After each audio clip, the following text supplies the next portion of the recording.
Hello everyone, welcome back on Block Gems, and today we're going to talk about the public land sale that is currently taking place on the Sandbox.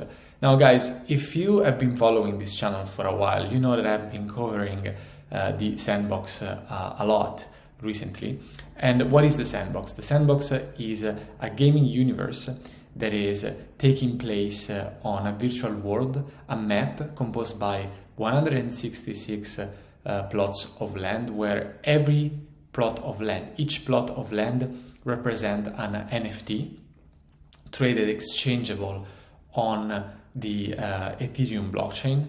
And so all these pieces are part of the universe, plus all the assets, all the games that will be built on top of this universe. And users and players will be able to trade, exchange these assets and the plots of land, and an entire new economy hopefully will thrive on in this gaming universe. Now, the Sandbox team is releasing in waves portions of this map. Basically, all these plots of lands will be sold in waves of thousands of plots at a time at defined times of the year. We have already seen some pre-sales, some waves in the last year, and this was the pre-sale period, so to speak. And now we have the public sale, where everyone can participate and put their hands on a plot of land if they want to.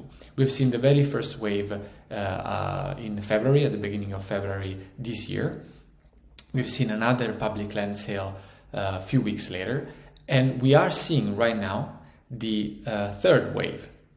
Now, this third wave started, so the public sale started yesterday at 1 p.m. UTC. And this is the current state of the nation. If we look at this portion of land that has been put up for sale, which is delimited by this very thin white line, I don't know if you guys can see it on the screen, but more or less it's around this area here. You can see there is still a lot of land that is available for sale. The yellow dots are the available plots.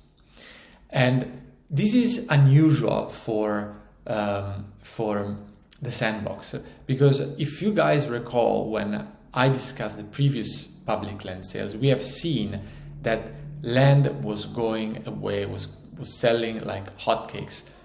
The entire portion of a map that was put up for sale was selling in a matter of minutes, not in a matter of days, not in a matter of hours. It was selling in a matter of minutes.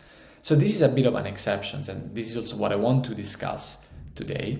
And I also want to make some connections with the previous video that I recorded on this topic just a couple of days ago, because I think that the things that I mentioned in the video, the considerations that I made in that video, are very much related to the reasons why we have seen such a slow sale, a slow burn this time. So let's discuss, first of all, what happened exactly in the very first moments of the sale. As you guys know by now, I tend to record the first instant of the sale so that we can look at the user behavior, so that we can look at what exactly happened in the very first moments. So let's go and check it out.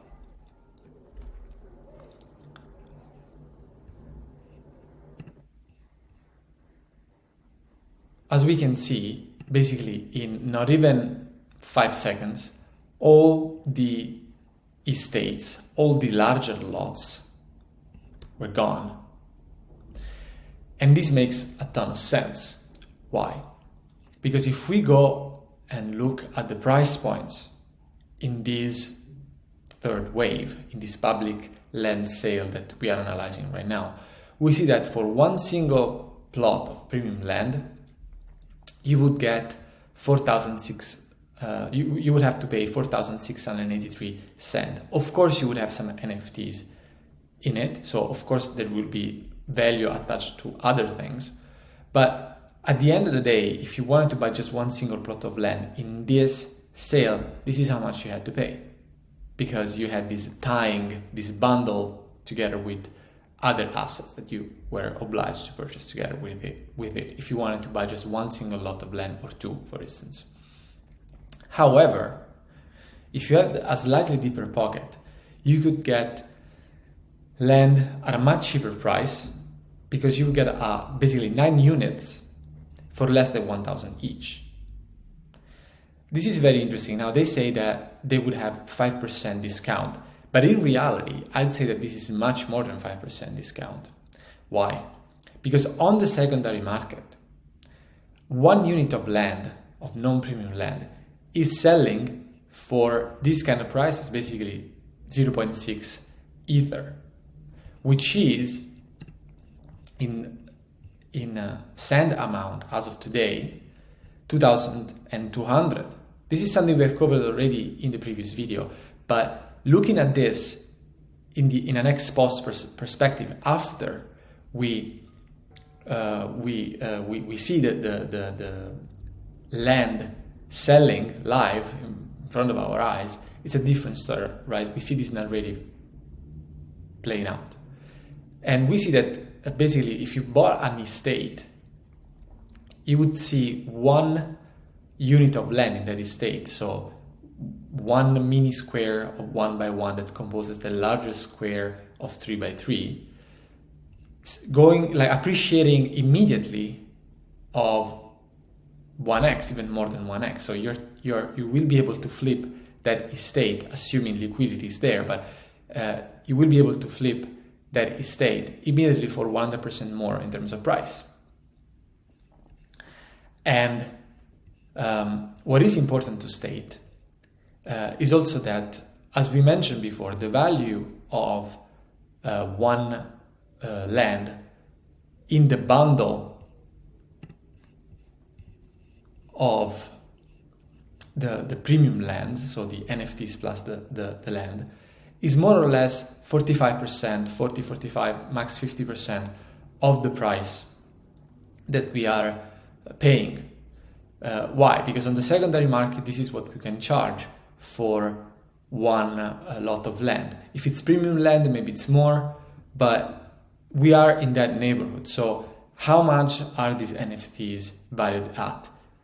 We should hope that they're valued at 50% of this amount, and if we're not interested in them, there will be somebody buying those NFTs for roughly that amount.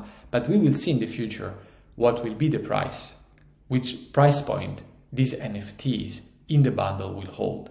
I wouldn't be surprised, I say this again, as I said in the previous video, I wouldn't be surprised if we saw the price of these 3 epic NFTs decreasing in the next weeks.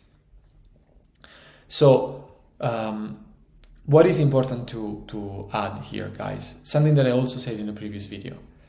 Because of the market behavior that we are seeing, because of the demand side especially, if you're just interested in land and you're not interested in these 3 NFTs, or even differently stated, if you're just interested in any land and you, for instance, you don't want to pick your lot that for whatever reason needs to be very, very close to this 3x3 unit, or it needs to be of a certain dimension, and needs to be, for instance, a long strip of land for whatever project you have in mind. If you do not have these requirements that indeed require you to purchase a specific amount of land in a specific location, but you just want an entry ticket, then why would you go and expose yourself to the risk of not being able to sell the NFTs, or exposing yourself to the negative optionalities that these NFTs might have if you're not interested in them? And just why not just going on the secondary market? Because this could be an idea, right? Going on the secondary market allows you to buy only what you need for a price that at the end of the day, the current state of things might prove fair, or at least might not prove overpriced. Or at the very, very least, you're not tied up with other assets that you might not want. So I also think that the market is pricing this fact in. And this is why this primary land sale is not going so well. It's not selling as quickly as other sales, as previous sales. So with that, guys, if you enjoy this kind of content, if you think this adds value to your knowledge of the NFT space and of the Sandbox, please subscribe to the channel, hit the like button, and activate the bell notifications so that you can stay updated on the content when it comes. Guys, thank you very much for your time, and see you in the next video.